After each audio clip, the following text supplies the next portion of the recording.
winches are designed to pull in a straight line perpendicular to the center line of the winch spool drum.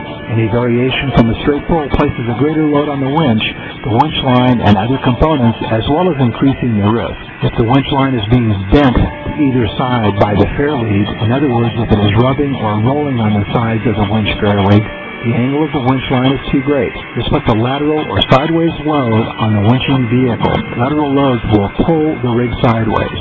Realign either the winching rig or the anchor point to get a straight pull.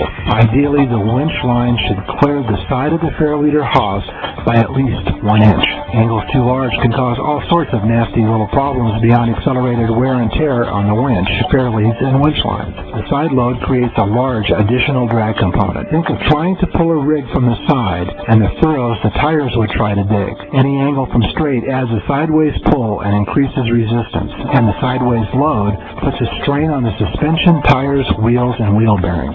We have seen tires begin to unseat from the wheel beads with a nominal side load while winching up a steep incline. On a wide open area, either sloped or flat, you may simply need to steer the rig being winched in the first few feet of pulling so that everything aligns properly. But be careful if you are on a steep slope. If the steering will cause the winched rig to traverse the slope instead of going straight up the slope, even at a small angle, a rollover becomes more possible. It is wiser to find an anchor point that better aligns with the winching process.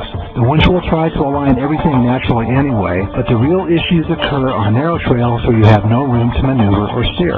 Next, select an anchor point that will allow playing out most but not all of the winch line. Remember that a winch makes the most power with the fewest layers of winch line on the drum. As layers are added, the drum diameter is in fact increasing, which changes the gear ratio of the winch and reduces effective pulling torque. The more load you think the winch will be pulling, the more important it is to start with the fewest layers, and that's 1, of winch line on the winch drum. If need be, use a snatch or pulley block to allow more winch line to be unspooled from the winch drum. The key is to always survey the situation before you begin. You have time on your side. Haste in the beginning almost always costs way more time than patience.